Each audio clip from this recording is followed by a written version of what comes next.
President Trump's tariff plan is set to go into place tomorrow, putting tariffs in place for every country around the world. Now, while the president has a history of briefly pushing back tariff dates, he has said this August 7th deadline is sticking for every country besides perhaps China.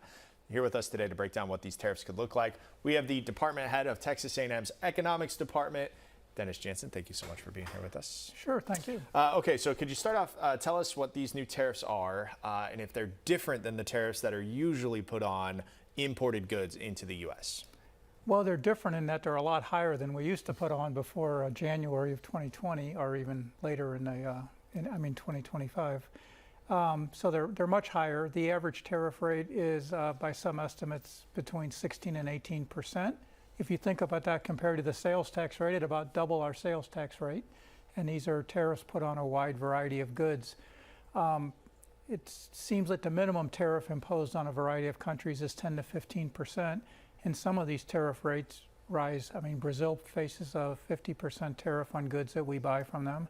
I think India today, they were scheduled for a 25% tariff rate, and today it was announced that they'll get another 25% on top of that. So 50% tariff on goods from India because they're buying oil from Russia. But for whatever reason, the tariffs are quite high. So let's talk about tariffs, especially in a macroeconomic sense, because we know that most economists will say these are tariffs that are put in place by the U.S. to these other countries, to these other companies that are importing their goods into the U.S. Right. Who's paying for that? Well, largely people in the U.S. Either U.S. consumers or U.S. businesses are paying it for goods they import to then build other products and sell them here or export.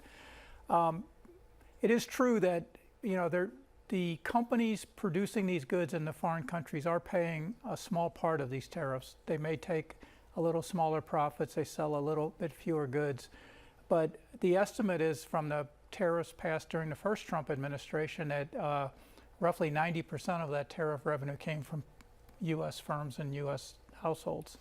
I want to talk about the tariffs that were passed during the first Trump administration because we were talking before we started here.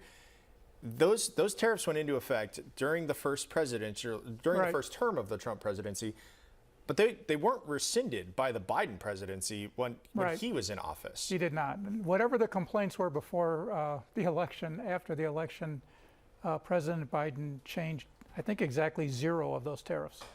But that's because it generated a lot of revenue, I believe. I mean, I don't know. Right. But I think it's because they generate a lot of revenue. The current, the Yale Budget Lab projects that, once things settle down, these tariffs without foreign retaliation will generate something on the order of $220 billion a year of tax revenue to the federal government.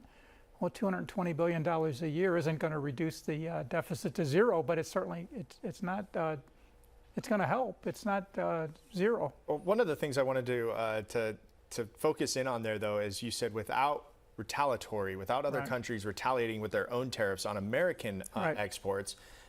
This is a gamble that the Trump presidency is taking right now in that they are imposing this, not expecting these other countries to come back and have their own tariffs on American exports. Is that a gamble worth taking? Well, that's a political question, and I don't know if I can answer it, but I think economists have, as a whole, largely opposed tariffs because the fear of foreign retaliation and what happened back in the 1930s with the U.S. increased tariffs, and countries around the world responded and retaliated, and international trade, so exports and imports, just fell to the floor. I mean, and there's concern that would happen, and what that would mean is all of our producers for export wouldn't have a market, or would have a much reduced market to sell stuff overseas.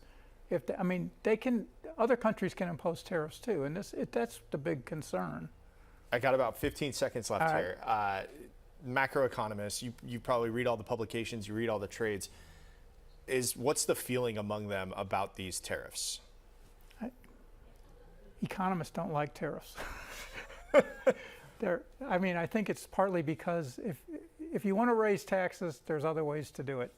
You can have a national sales tax, a value-added tax, if you want to impose a tax across all goods. And there you don't get the foreign retaliation. I mean, that's the key here. Very good. Dennis Jansen with Texas A&M. Thank you so much for being